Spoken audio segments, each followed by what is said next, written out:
À la fête de promotion de mon frère, il a pointé son doigt vers moi et a dit devant tout le monde, « Voici ma sœur, sans diplôme, un fardeau pour nous. » Nos parents ont ri. J'ai vu les larmes couler sur le visage de mon fils de 10 ans, et je me suis levée. Ma voix tremblait à peine quand j'ai dit, « Ta cruauté s'arrête ce soir. » Mais je n'aurais jamais imaginé que ce serait sa propre fiancée qui prendrait le micro pour révéler le secret qui allait tout les détruire. En une seconde, la salle est devenue complètement silencieuse. Ce qu'il s'est passé ensuite a changé ma vie pour toujours. Bonjour à tous et merci de nous rejoindre. Avant de vous raconter tous les détails de cette soirée qui a tout fait basculer, j'aimerais beaucoup savoir d'où vous nous écoutez. Dites-moi dans les commentaires depuis quelle ville ou quel pays vous suivez cette histoire, et quelle heure il est chez vous en ce moment. C'est parti, plongeons ensemble dans mon histoire. Mon histoire commence bien avant cette terrible soirée. Elle commence dans le bruit réconfortant d'un bistrot lyonnais, le Cœur Lyonnais, niché sur les pentes de la Croix-Rousse. J'ai 30 ans. Depuis plus de 10 ans, ma vie se déroule au rythme des commandes, du cliquetis des verres et des conversations animées des habitués. Je m'appelle Élise, et je suis serveuse. Mais avant tout, je suis la mère de Théo, un petit garçon de 10 ans dont le sourire illumine les jours les plus sombres. Ce soir-là, comme tous les soirs, je finissais mon service. L'odeur du café fraîchement moulu se mêlait à celle du coq au vin qui avait mijoté toute la journée. En nettoyant une table près de la fenêtre, mon regard s'est attardé sur une jeune femme, une étudiante probablement, absorbée par un lourd livre sur l'art de la Renaissance italienne. Une douleur familière, douce et amère, a pincé mon cœur. C'était mon rêve. Un rêve que j'avais touché du doigt. À 19 ans, j'avais mon baccalauréat en poche et une lettre d'admission pour l'Université Lumière Lyon 2, en histoire de l'art. L'avenir m'appartenait. Je me voyais déjà déambuler dans les couloirs des musées, passer des heures à analyser les clairs-obscurs du Caravage, écrire sur la délicatesse des sculptures du Bernin. Et puis, il y a eu ce test de grossesse. 2 petites lignes bleues qui ont redessiné toute la carte de ma vie. Le père de Théo, un amour de jeunesse, a paniqué et a disparu aussi vite que mes rêves d'université. Je ne l'ai jamais regretté. Pas une seule seconde. Car à la place d'un avenir incertain dans les galeries d'art, j'ai eu Théo. Mon Théo. Avec ses yeux pétillants de curiosité et son talent pour transformer une simple boîte en carton en un château fort imprenable. Notre petit appartement sous les toits, avec sa vue sur les tuiles orangées de Lyon, était notre royaume. Un royaume modeste, où chaque euro était compté, mais où l'amour, lui, était une richesse inépuisable. Maman, regarde. La voix de mon fils m'a tiré de ma rêverie. Il était assis dans le petit coin du bistrot que le patron, Monsieur Dubois, lui permettait d'occuper pour faire ses devoirs après l'école. Il me tendait fièrement un dessin. C'était un portrait de moi, avec un grand sourire et des cheveux qui ressemblaient à des spaghettis en folie. C'est magnifique, mon trésor, ai-je dit en l'embrassant sur le front. Dans ce simple dessin, il y avait tout mon univers. J'étais peut-être une serveuse, une mère célibataire de 30 ans avec des rêves brisés, mais pour ce petit garçon, j'étais une reine avec une couronne de spaghettis. Et c'était tout ce qui comptait. Je pensais que cet amour suffirait à nous protéger de tout. Mais je me trompais. La vraie tempête n'était pas encore arrivée, et elle portait le nom de ma propre famille. Comment aurais-je pu deviner que le plus grand danger ne venait pas de l'extérieur, mais de ceux qui partageaient mon sang? Le téléphone a vibré dans la poche de mon tablier. Le nom qui s'est affiché sur l'écran a fait fondre la chaleur du bistrot. Maman. J'ai hésité, puis j'ai décroché, en m'éloignant vers la cuisine. Élise, la voix de ma mère, Geneviève, était aussi tranchante et froide que le vent qui s'engouffre dans les traboules en hiver. Il n'y avait jamais de « bonjour » ou de « comment vas-tu » Juste cette urgence, ce ton qui sous-entendait que je la dérangeais, même quand c'était elle qui appelait. Renaud a eu sa promotion, a-t-elle annoncé, sans préambule. Il est nommé directeur d'investissement. Nous organisons une fête pour lui samedi, au Villa Maya. Tu dois venir. Ce n'était pas une invitation, c'était un ordre. Le Villa Maya. L'un des hôtels les plus luxueux de Lyon, perché sur la colline de Fourvière, un monde à des années-lumière de mon bistrot et de mon 2 pièces. Maman, je travaille samedi soir. Ai-je commencé, sachant déjà que c'était inutile. Tu te débrouilleras, a-t-elle coupé. C'est important pour Renaud. Et pour l'image de la famille. Ne viens pas avec tes vêtements de travail, pour l'amour du ciel. Fais un effort, pour une fois. J'ai fermé les yeux. L'image de la famille. C'était tout ce qui comptait pour elle. Geneviève n'avait pas toujours vécu dans l'opulence. Elle venait d'une famille ouvrière de Vaux-en-Velin, et elle avait passé sa vie à essayer d'effacer cette origine, à la recouvrir sous des couches de vêtements de marque et de relations bien placées. Son mariage avec mon père, Michel, avait été son ticket d'entrée pour ce monde. Et elle s'y accrochait comme à une bouée de sauvetage. À ses yeux, j'étais une ancre qui menaçait de la faire couler. Une mère célibataire, serveuse.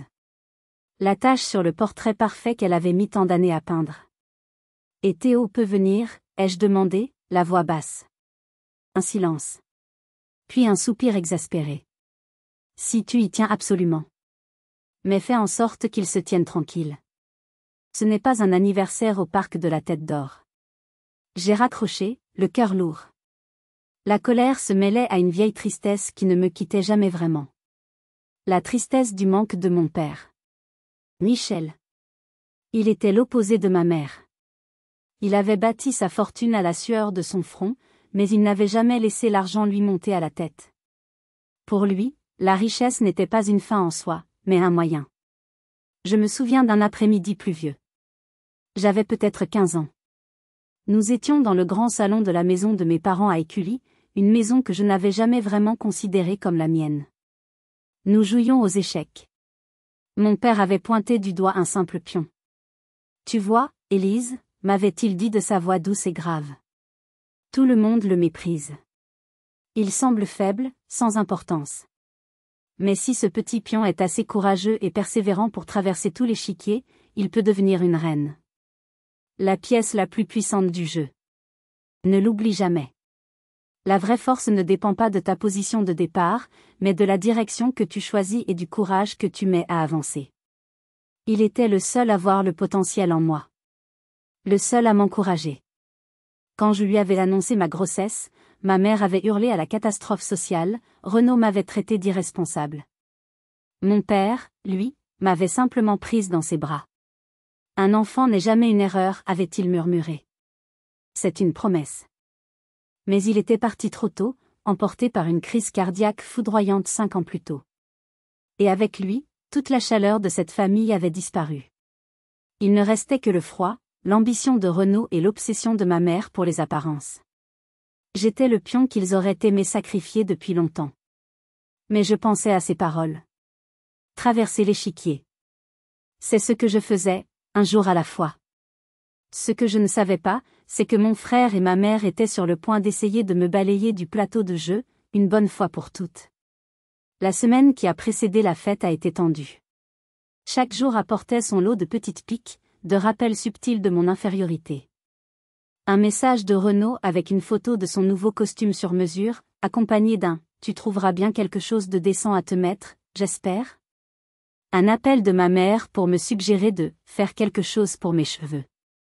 C'était leur manière de préparer le terrain, déguiser leurs griffes avant l'assaut final. Mais l'attaque la plus directe, la plus vicieuse, a eu lieu là où je me sentais le plus en sécurité, à mon travail. C'était un jeudi, 2 jours avant la fête. Le bistrot était bondé pour le service du midi. J'allais et venais entre les tables, le plateau chargé, le sourire aux lèvres. C'est alors que je l'ai vu. Renaud. Il n'était pas seul. Il était accompagné d'une femme blonde, grande, au maquillage impeccable et à l'air si dédaigneux qu'on aurait dit qu'elle respirait un air différent d'une autre. Ils se sont installés à l'une de mes tables, en plein milieu de la salle. « Oh, regarde chérie » a dit Renaud, assez fort pour que plusieurs personnes l'entendent. « C'est ma grande sœur. C'est pittoresque, n'est-ce pas ?» La femme a eu un petit rire pincé. J'ai senti le rouge me monter aux joues, mais j'ai gardé mon calme. J'ai pris leur commande avec un professionnalisme glacial. Tout au long de leur repas, ils ont été exécrables.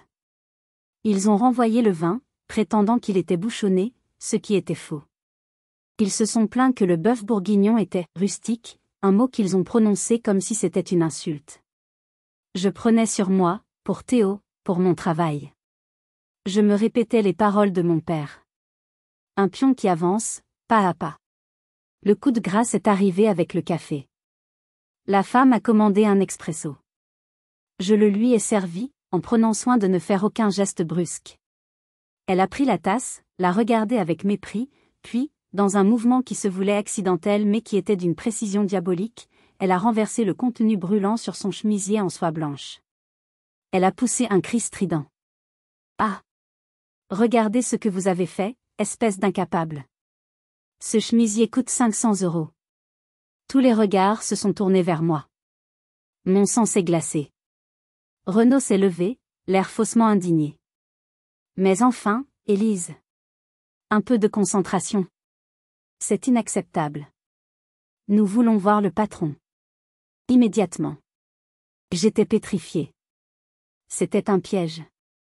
Un piège cruel et public, conçu pour m'humilier et, peut-être, me faire perdre mon emploi. Mon gagne-pain. La seule chose qui nous permettait, à Théo et à moi, de garder la tête hors de l'eau. Je pouvais sentir les larmes de rage et d'impuissance me piquer les yeux. Mon cœur battait à tout rompre. Je voyais déjà Monsieur Dubois, mon patron, arriver, déçu, et me dire que malgré toutes ces années, il ne pouvait pas garder une employée qui causait de tels problèmes. Monsieur Dubois est sorti de la cuisine, alerté par le bruit. Il a essuyé ses mains sur son tablier, son visage habituellement jovial s'était durci. Il a regardé la tache de café, la femme qui sanglotait de manière théâtrale, et Renaud qui me foudroyait du regard. Puis, ses yeux se sont posés sur moi. J'ai retenu mon souffle. Toute ma vie, tout ce que j'avais construit avec tant de difficultés, tenait à ce qu'il allait dire. L'avenir de mon fils. Notre sécurité. Tout était en jeu, dans ce petit bistrot de la Croix-Rousse, à cause d'un chemisier à 500 € et de la haine de mon propre frère. Que allait-il faire? Allait-il me croire, ou allait-il croire au spectacle parfaitement orchestré de ces deux riches clients? Le silence dans le bistrot était assourdissant. On n'entendait plus que les faux sanglots de la femme et le tic-tac de la vieille horloge comtoise accrochée au mur. Monsieur Dubois s'est approché lentement, son regard scrutant chaque détail de la scène. Il a regardé mon visage blême, puis le sourire à peine dissimulé de mon frère. « Que se passe-t-il ici » a-t-il demandé d'une voix calme, mais ferme. « Ce qui se passe » a glapi la femme, « c'est que votre serveuse est une bonne à rien. Elle a ruiné mon chemisier. Je veux être remboursé et je veux qu'elle soit renvoyée. » Renaud a ajouté, avec une gravité feinte, « Je suis vraiment désolé, Monsieur Dubois. C'est ma sœur. Elle a toujours été maladroite. J'espère que cela ne nuira pas à la réputation de votre établissement. » C'était le coup de poignard final. Non seulement il m'avait piégé, mais il se présentait comme la victime collatérale, le frère bienveillant embarrassé par ma médiocrité. J'ai ouvert la bouche pour me défendre, mais aucun son n'est sorti. À quoi bon? Qui croirait une simple serveuse face à un directeur d'investissement et son amie élégante? Et puis, une voix s'est élevée. C'est absolument faux. La voix venait du comptoir. C'était Manon, ma collègue, qui finissait de polir des verres. Elle avait tout vu. Elle a posé son torchon et s'est approchée, le regard droit et sans peur. « J'étais juste ici » a-t-elle dit en s'adressant à Monsieur Dubois. « J'ai vu madame. » Elle a regardé la tasse, puis elle a regardé Élise, et elle a délibérément renversé le café sur elle-même. Un murmure a parcouru la salle. Un couple de personnes âgées, des habitués, a hoché la tête en signe d'approbation. « Nous aussi, nous avons vu » a dit le vieil homme. Ce n'était pas un accident. Le visage de Renaud a changé. Le masque de l'indignation est tombé, laissant place à une fureur glaciale. La femme blonde, elle, est restée bouche bée, son numéro de comédienne complètement éventé. Monsieur Dubois a croisé les bras. Son regard s'est durci. « Je vois » a-t-il dit, s'adressant à Renaud et à son ami. « Je crois que vous avez assez profité de notre hospitalité. L'addition est pour la maison. Considérez cela comme un dédommagement pour le talent d'actrice de madame. Maintenant, je vous prierai de bien vouloir quitter mon établissement. » Humiliés, furieux, Renaud et la femme ont attrapé leurs affaires et sont partis sans un mot, sous les regards réprobateurs de toute la salle. Une fois la porte refermée, Un tonnerre d'applaudissements a éclaté. J'étais tellement soulagée que mes jambes tremblaient. Manon est venue me prendre dans ses bras. Plus tard, après le service, Monsieur Dubois m'a appelé dans son bureau. Élise, a-t-il dit en me tendant une tasse de verveine. Ce n'est pas la première fois que votre famille essaie de vous nuire. Je connais des gens comme ça. Ils ne supportent pas de voir les autres être heureux avec peu, alors que sont malheureux avec beaucoup. Il a soupiré. Faites attention à vous, samedi. Ce sont des serpents. Je suis rentrée chez moi ce soir-là avec un mélange de peur et de gratitude. La haine de ma famille était plus profonde que je ne l'imaginais. Mais j'avais aussi découvert que je n'étais pas seule. J'avais une amie. J'avais des gens qui me soutenaient. Cette prise de conscience a fait naître en moi une nouvelle résolution. Je n'irai pas à cette fête en victime. J'irai en tant que moi-même, Élise, la mère de Théo. Le pion qui avait déjà traversé la moitié de l'échiquier. Mais serais-je assez forte pour affronter ce qui m'attendait dans l'arène la plus dangereuse de toutes, un dîner de famille? Le samedi soir est arrivé trop vite. Le ciel de Lyon était d'un violet profond, piqué d'étoiles.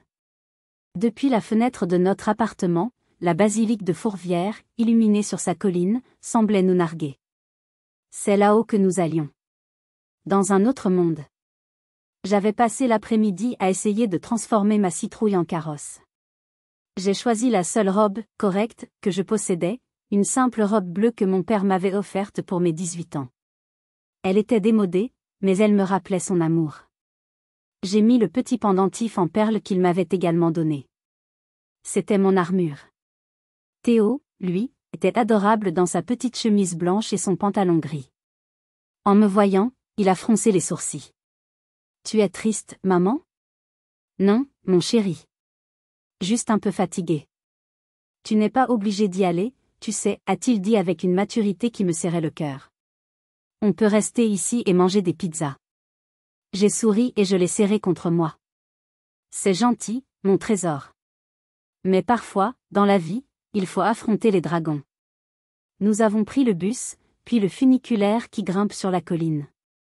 Chaque mètre qui nous élevait semblait nous éloigner un peu plus de notre réalité. En sortant, l'air était plus frais, plus pur. Le Villa Maya se dressait devant nous, un chef-d'œuvre d'architecture moderne et de luxe discret. Des voitures de luxe déposaient des invités vêtus de soie et de costumes sombres. J'ai serré la petite main de Théo dans la mienne. Dès que nous avons franchi la porte, ma mère nous est tombée dessus. Elle portait une robe de créateur qui devait coûter plus que mon loyer annuel.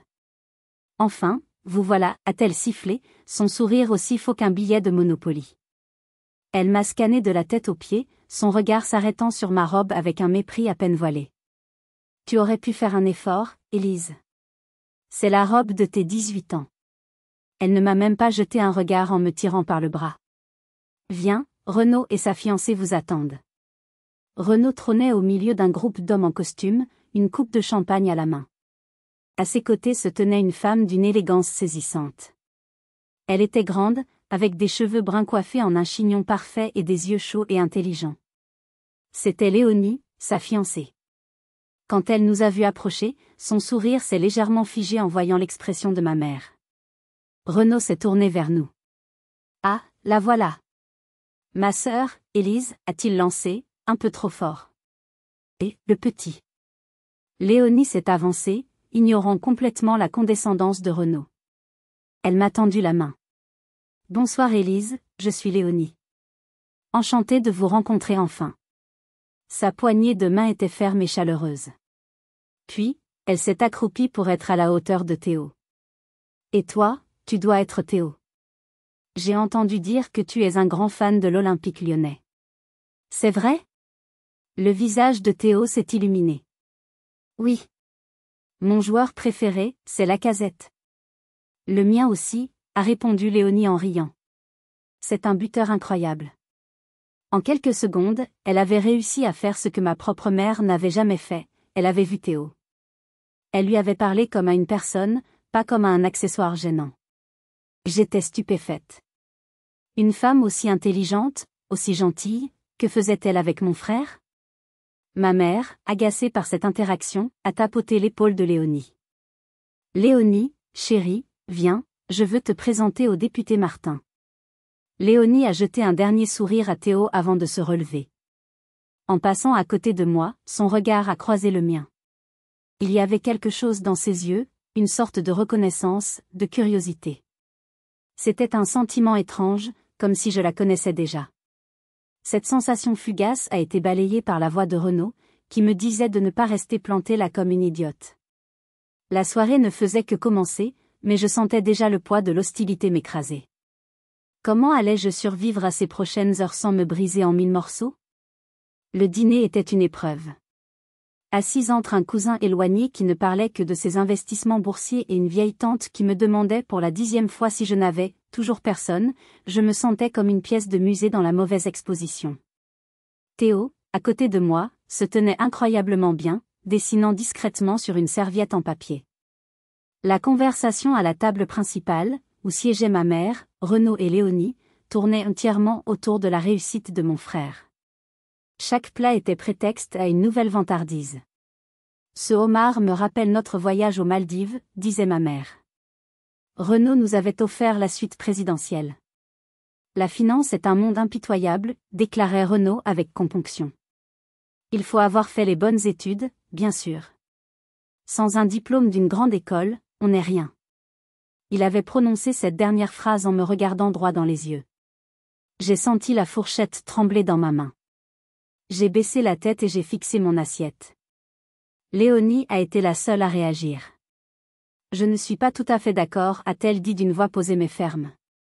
Je pense que la valeur d'une personne ne se mesure pas à ses diplômes, mais à sa capacité à faire preuve d'empathie et de gentillesse. Un silence glacial est tombé sur la table. Ma mère a fusillé Léonie du regard, mais n'a rien osé dire. Renaud a eu un rire forcé. Oh, chérie, tu es si idéaliste. C'est adorable. Plus tard, sentant le besoin de respirer, j'ai prétexté devoir accompagner Théo aux toilettes. En réalité, je cherchais juste à m'échapper. Nous sommes sortis sur l'une des terrasses de l'hôtel. La vue sur Lyon, scintillante de mille feux, était à couper le souffle. C'était si beau, et pourtant, je me sentais si misérable. « Tu vas bien, maman ?» m'a demandé Théo, en posant sa petite tête contre mon bras. « Oui, mon cœur. Je vais bien. Je n'aime pas quand oncle Renaud te regarde comme ça. » La porte-fenêtre s'est ouverte derrière nous. C'était Léonie. « La vue est magnifique, n'est-ce pas ?» a-t-elle dit en s'approchant. Elle ne nous regardait pas, elle regardait la ville. Parfois, quand on prend de la hauteur, les petites choses qui nous pèsent semblent moins importantes. Elle s'est tournée vers moi. « Je suis désolée pour tout à l'heure. » Renaud peut être intense. « Ce n'est rien, ai-je menti. » Elle m'a regardé attentivement. « Bizarrement, vous me rappelez quelqu'un. Ma grand-mère.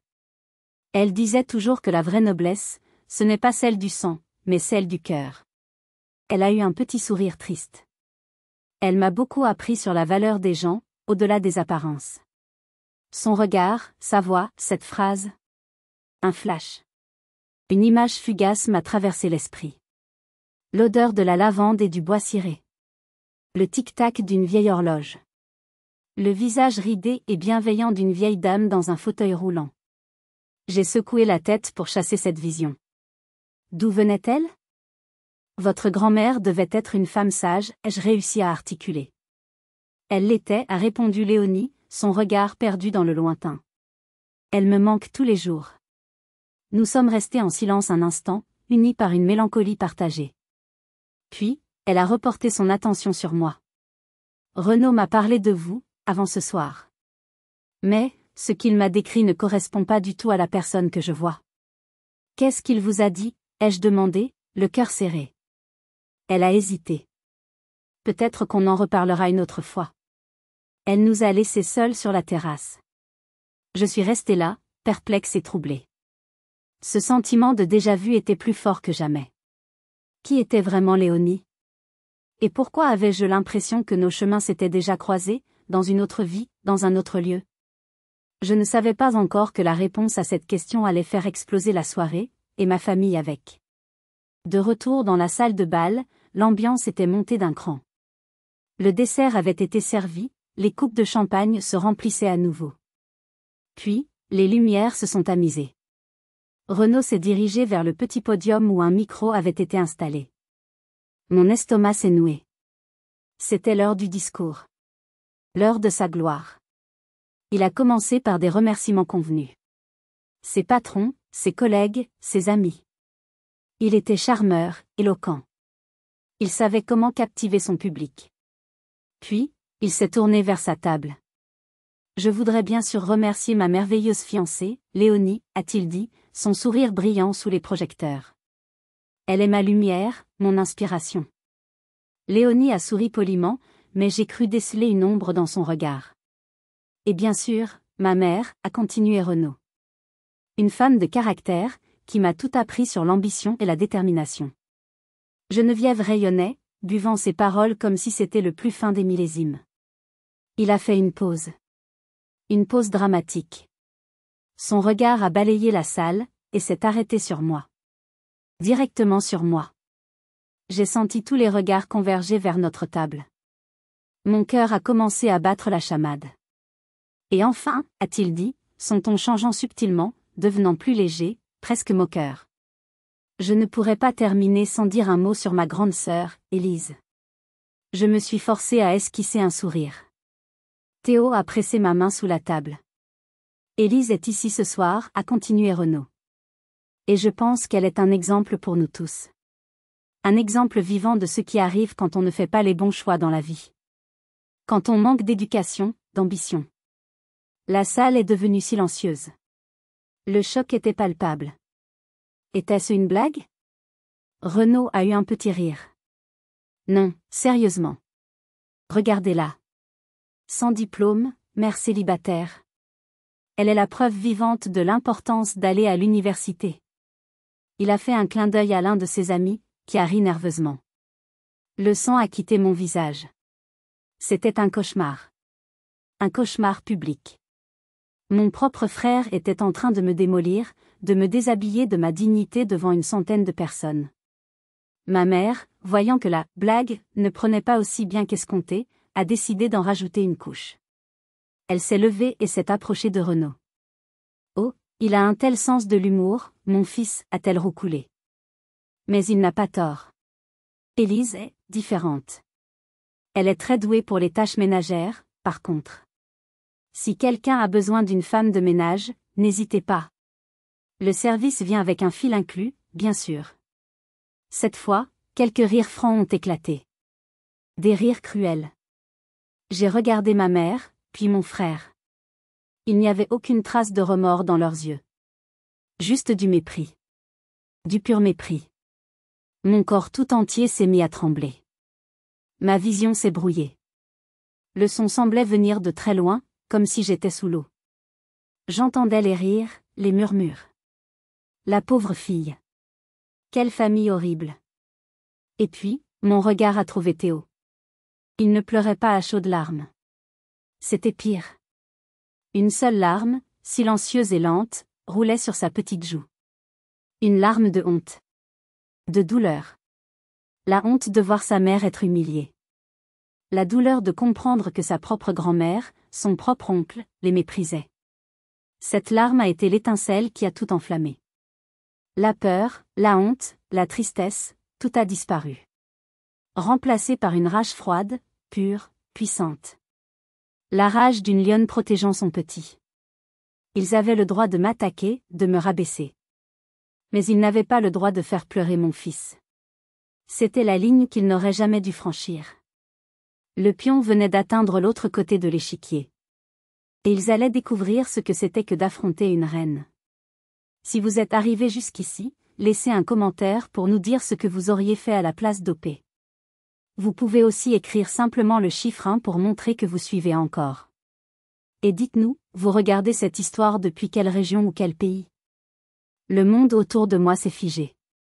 Le son des rires s'est évanoui.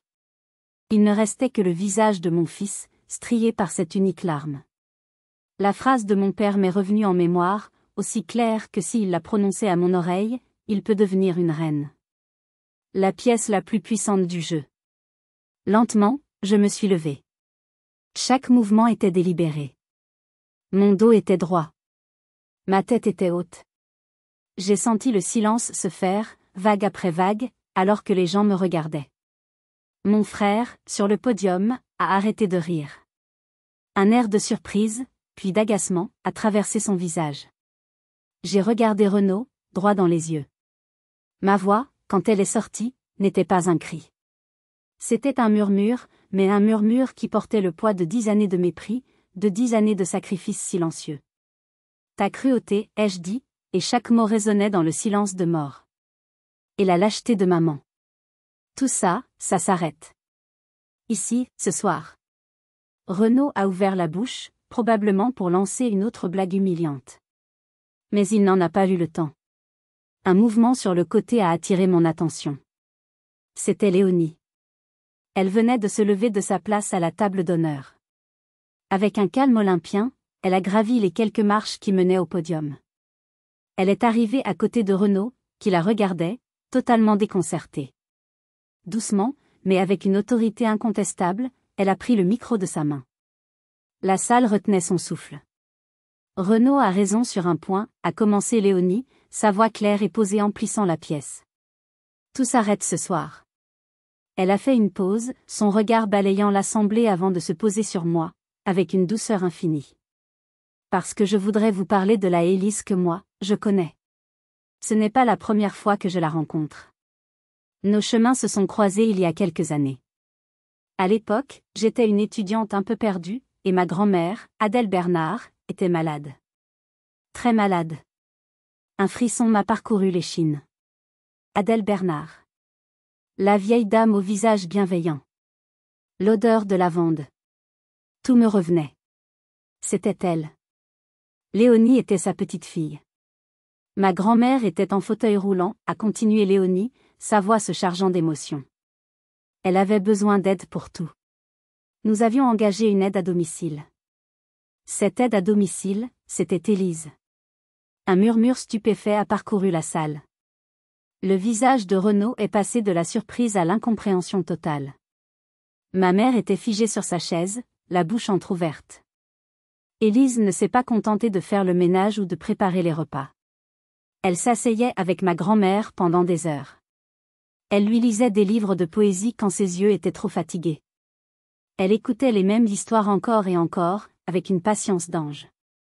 Elle a traité ma grand-mère avec une dignité et une tendresse que certains membres de sa propre famille ne lui ont jamais donnée.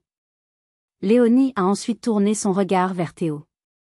Et parfois, elle venait avec son petit garçon. Un petit garçon qui apportait à ma grand-mère des dessins de super-héros et des fleurs cueillies dans le jardin. Ma grand-mère les appelait ses rayons de soleil. Elle disait qu'Élise était son ange gardien, point. Elle a marqué une nouvelle pause, laissant le poids de ses mots s'installer. La femme que Renaud vient de décrire comme un fardeau inutile, cette femme a illuminé les derniers mois de la vie de la personne que j'aimais le plus au monde. Elle lui a apporté de la joie et du réconfort, sans jamais rien demander en retour. Le silence était total, absolu. Il n'y avait plus de ricanement, plus de murmures. Juste le poids écrasant de la vérité. Léonie s'est alors tournée vers Renaud. Son visage n'exprimait plus la douceur, mais une déception profonde et glaciale. « Et toi, a-t-elle dit, sa voix baissant d'un ton, tu n'es même pas digne de prononcer son nom. » Le pion était devenu reine. Et elle n'était pas seule. Elle avait une autre reine à ses côtés sur l'échiquier. La partie venait de changer. Et la chute du roi était imminente. Le visage de Renaud était une étude de la panique.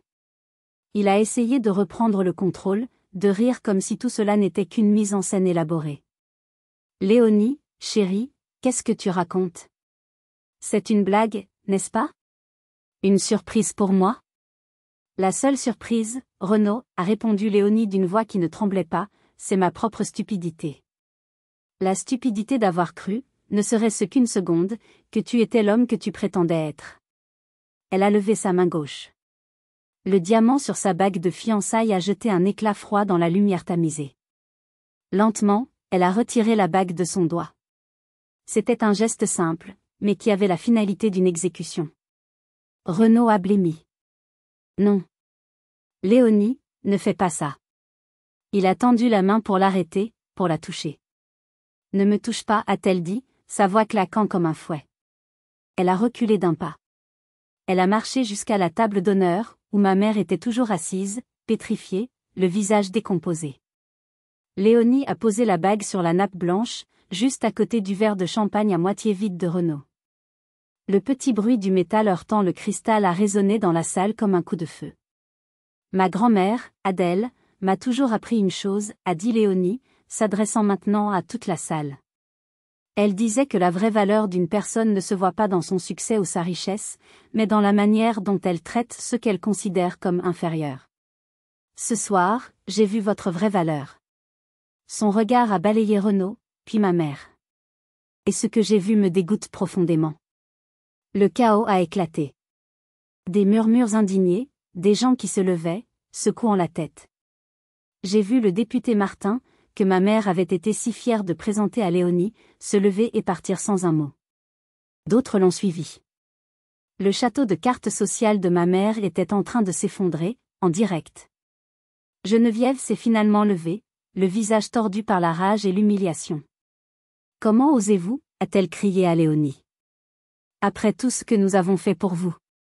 Savez-vous combien cette soirée a coûté ? 15 000 €. Léonie l'a regardée avec un calme désarmant. « Ne vous inquiétez pas, Geneviève. Je couvrirai tous les frais. Envoyez-moi la facture à mon bureau. Je ne veux pas que vous pensiez que je vous dois quoi que ce soit. » C'était la gifle finale. Elle ne les humiliait pas seulement, elle leur retirait même le pouvoir de se plaindre de l'argent. Elle les effaçait. Renaud, enfin, a trouvé sa voie. « Tu ne peux pas me faire ça, Léonie. Ma carrière. Ma réputation. Tu aurais dû y penser avant d'essayer de détruire la réputation d'une femme innocente pour amuser la galerie, a rétorqué Léonie. Puis, elle s'est tournée vers moi. Le tumulte autour de nous semblait s'effacer. Elle est venue à ma table, a pris ma main, puis la petite main de Théo. « On s'en va » a-t-elle dit doucement. Je me suis laissé guider, encore sous le choc. En passant devant les ruines de ce qui avait été la table d'honneur, j'ai croisé le regard de ma mère. Il n'y avait plus de haine, plus de mépris. Juste un vide béant. La stupeur de quelqu'un qui vient de tout perdre. Nous avons traversé la salle, et les gens s'écartaient sur notre passage, comme la mer Rouge devant Moïse. Personne n'a dit un mot. Dehors, l'air frais de la nuit lyonnaise n'avait jamais semblé si doux. J'ai inspiré profondément, remplissant mes poumons de liberté. La partie était terminée. Le roi et sa reine-mère étaient échec et mat. Mais qu'allait-il se passer maintenant que nous avions quitté l'échiquier ? Une fois dans le parking souterrain, loin des regards et du drame, le silence s'est installé entre nous trois. Il n'était pas pesant, mais rempli d'émotions inexprimées. Théo, épuisé, s'est endormi presque instantanément sur la banquette arrière de la voiture de Léonie, une berline élégante mais discrète. Léonie a démarré le moteur. « Où est-ce que je vous dépose » a-t-elle demandé doucement. « Chez nous, à la Croix-Rousse » ai-je répondu, ma voix encore un peu rauque. Le trajet s'est fait en silence. La ville défilait à travers la vitre, un ruban de lumière floue. Je regardais le visage de Léonie, concentrée sur la route. Je n'arrivais pas à croire ce qu'elle venait de faire. Pour moi. Pour une quasi-inconnue. Pourquoi, ai-je fini par murmurer. Elle a tourné la tête vers moi un instant, un petit sourire au coin des lèvres. Parce que ma grand-mère vous adorait. Et elle avait un jugement infaillible. Si elle vous appelait son ange gardien, c'est que vous l'étiez. Je crois ma grand-mère, pas les discours venimeux d'un homme immature. Nous sommes arrivés devant mon immeuble. J'ai porté Théo, endormi, jusqu'à notre appartement. Léonie a insisté pour m'accompagner. Une fois Théo couché, je suis revenue au salon. Léonie était debout près de la fenêtre, regardant les toits. « C'est joli, chez vous » a-t-elle dit. « C'est chaleureux. » Vrai. Je lui ai offert un thé, et nous nous sommes assises à la petite table de la cuisine. C'est là, dans le calme de ma modeste maison, qu'elle m'a tout raconté. Ma grand-mère, Adèle, m'a laissé un héritage, a-t-elle commencé. Pas une fortune colossale, mais une somme confortable. Environ 150 000 €. Dans son testament, elle a écrit une lettre pour moi. Elle disait qu'elle voulait que cet argent ne serve pas à acheter des futilités, mais à investir dans la bonté. C'est son expression. Elle a bu une gorgée de thé. Pendant des mois, je n'ai pas su quoi faire. Et puis j'ai rencontré Renaud. J'ai cru voir en lui l'ambition, la sécurité. Mais plus j'apprenais à le connaître, ainsi que votre mère, plus je sentais un vide. Une froideur. Ce soir, j'ai compris. Ils ne construisent rien. Ils ne font que prendre. Elle a posé sa tasse et m'a regardé droit dans les yeux. Son regard était intense, plein d'une conviction nouvelle. Et puis il y a vous, Élise. Vous construisez. Vous avez élevé un fils merveilleux, seul. Vous travaillez dur. Et vous avez donné de la bonté à ma grand-mère, sans rien attendre en retour. Vous êtes exactement le genre de personne dans laquelle elle aurait voulu que j'investisse. Mon cœur s'est emballé. Je ne comprenais pas où elle voulait en venir. Élise, a-t-elle dit, son ton devenant plus direct. J'ai une proposition à vous faire. J'ai le capital. Vous avez l'expérience, le savoir-faire et un cœur immense. Créons quelque chose ensemble. Une entreprise de services d'aide à domicile pour les personnes âgées.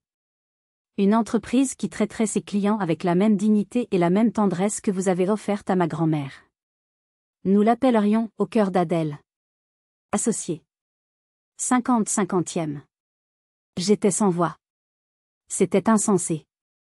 1 heure plus tôt, j'étais une serveuse humiliée. Et maintenant, on me proposait de devenir chef d'entreprise. C'était un saut dans le vide, un pari fou. Mais en regardant le visage sincère et déterminé de Léonie, j'ai pensé à mon père, au pion qui devient reine. C'était peut-être ça, la dernière case de l'échiquier. C'était terrifiant. C'était exaltant. Était-ce le début d'un nouveau rêve, ou juste une folie passagère née du chaos d'une soirée? J'ai dit oui. Ce simple mot a été le plus terrifiant et le plus libérateur de toute ma vie. Les mois qui ont suivi ont été un tourbillon. Léonie a tenu parole. Nous avons monté l'entreprise, au cœur d'Adèle. Elle s'est occupée de l'aspect administratif et financier, avec une efficacité redoutable. Moi, je me suis chargée du recrutement, de la formation du personnel et des relations avec les familles. Mon expérience de vie, ce que ma famille avait toujours considéré comme un échec, est devenu ma plus grande force. Je savais ce que c'était que de se sentir seul, vulnérable. Je savais comment parler aux gens, comment les écouter. Notre réputation s'est construite rapidement. Le bouche à oreille a fait son œuvre. Nous n'étions pas les moins chers, mais nous étions les meilleurs. Nos employés étaient bien payés, respectés, et ils le rendaient par un travail exceptionnel. Nous étions devenus une référence à Lyon. J'avais enfin trouvé ma place. Je n'étais plus serveuse. J'étais une entrepreneur. Pendant ce temps, des échos de mon ancienne vie me parvenaient. La débâcle de la soirée de fiançailles était devenue le sujet de conversation de tout le cercle social de ma mère. Renaud, loin d'être promu, avait été mis au placard dans son entreprise. Sa réputation d'homme arrogant et cruel l'avait précédé. Plusieurs contrats importants avaient été annulés par des clients présents ce soir-là. Il n'a pas été licencié, mais sa carrière était brisée. Ma mère a subi un sort similaire. Ses amis de la haute société l'ont ostracisée. Elle qui vivait pour les apparences, s'est retrouvée seule, abandonnée. Ses invitations à des cocktails et des galas se sont taries. Un an jour pour jour après la fameuse soirée, mon téléphone a sonné. C'était elle. Sa voix était méconnaissable. Fini le ton autoritaire et glacial. C'était la voix d'une femme brisée, hésitante. Élise, c'est maman. J'ai attendu, sans rien dire. Renaud ne va pas bien, a-t-elle continué, sa voix se brisant. Il a commencé à boire. Il a perdu son appartement. Il est revenu vivre à la maison. Je ne sais plus quoi faire. Elle a éclaté en sanglots. J'ai tout gâché, Élise. Nous avons été horribles avec toi. Je le vois maintenant. Pardonne-moi, s'il te plaît. Nous sommes une famille. La famille doit rester unie. J'ai écouté ses larmes, ses regrets. Une partie de moi aurait dû ressentir de la pitié. Mais je ne ressentais rien. Juste un grand vide. Le lien avait été coupé, et il ne pouvait pas être recollé. Non, maman, ai-je répondu, ma voix calme et ferme. Je ne peux pas. Ce n'est pas à moi de réparer ce que vous avez cassé. J'ai une famille maintenant. Une vraie famille. J'ai raccroché. Je n'ai ressenti ni culpabilité, ni joie mauvaise. Juste la certitude d'avoir enfin fermé une porte. J'avais passé des années à espérer leur amour, leur approbation. Maintenant, je n'en avais plus besoin. J'avais enfin compris que le pardon ne signifiait pas forcément la réconciliation. Parfois, le pardon, c'est simplement le fait de lâcher prise et de continuer à avancer, sans se retourner. Mon avenir était devant moi, et il était lumineux. Mais à quoi ressemblait cette nouvelle famille que j'avais mentionnée? Ma nouvelle famille. Elle n'avait rien à voir avec les liens du sang. Elle était faite de choix, de respect et d'un amour inconditionnel. Ma famille, c'était Théo, Léonie, et moi. L'histoire se termine un dimanche après-midi ensoleillé. Pas de drame, pas de vengeance. Juste la vie. Nous nous promenions tous les trois le long des quais de Saône. Théo courait devant, essayant de faire des ricochets sur l'eau. Léonie et moi le regardions en souriant. Elle n'était plus seulement mon associée. Elle était devenue ma meilleure amie, ma confidente, la marraine de cœur de Théo. Elle avait trouvé dans notre petite routine une chaleur et une authenticité qui manquaient à son ancien monde. Nous étions deux femmes que la vie avait blessées, et nous nous étions reconstruites ensemble. « Regardez » a crié Théo. J'ai réussi à en faire 5. Il a couru vers nous, le visage rouge d'excitation et de fierté. Il n'était plus le petit garçon timide qui se cachait derrière mes jambes. Il était confiant, heureux. Il excellait à l'école, il était le capitaine de son équipe de foot. Il savait qu'il était aimé. C'était ma plus grande réussite. Nous nous sommes arrêtés chez un glacier pour prendre des crêpes au Nutella. Assis sur un banc, face à la colline de Fourvière qui se découpait dans le ciel bleu, j'ai repensé à cette soirée, 1 an plus tôt. La douleur était encore là, quelque part, mais elle était devenue une cicatrice, pas une blessure ouverte. C'était une partie de mon histoire, celle qui m'avait permis de devenir la femme que j'étais aujourd'hui. J'ai regardé Léonie rire d'une blague de Théo, et j'ai pensé à la phrase de mon père. J'avais traversé l'échiquier. Mais j'avais compris que le but n'était pas de devenir une reine pour dominer les autres. Le but était de devenir assez forte pour quitter le jeu toxique des autres et construire son propre plateau, avec ses propres règles. Un plateau basé sur la gentillesse, le respect et l'amour. La famille, ce n'est pas toujours l'endroit où l'on est. Parfois, c'est l'endroit que l'on construit, la main que l'on choisit de tenir. Ils ont essayé de m'enterrer, mais ils ne savaient pas que j'étais une graine. Mon histoire a eu une fin heureuse, mais je sais que beaucoup d'entre vous ont dû faire face à des trahisons similaires, parfois de la part des personnes qui auraient dû vous protéger le plus. Comment avez-vous trouvé votre force? Comment avez-vous construit votre propre famille? Partagez votre histoire dans les commentaires ci-dessous. Votre expérience pourrait être la lumière dont quelqu'un d'autre a besoin pour trouver son chemin dans l'obscurité. Merci de m'avoir écouté. Si cette histoire vous a touché, n'hésitez pas à laisser un « j'aime » et à vous abonner pour ne pas manquer les prochaines. Prenez soin de vous.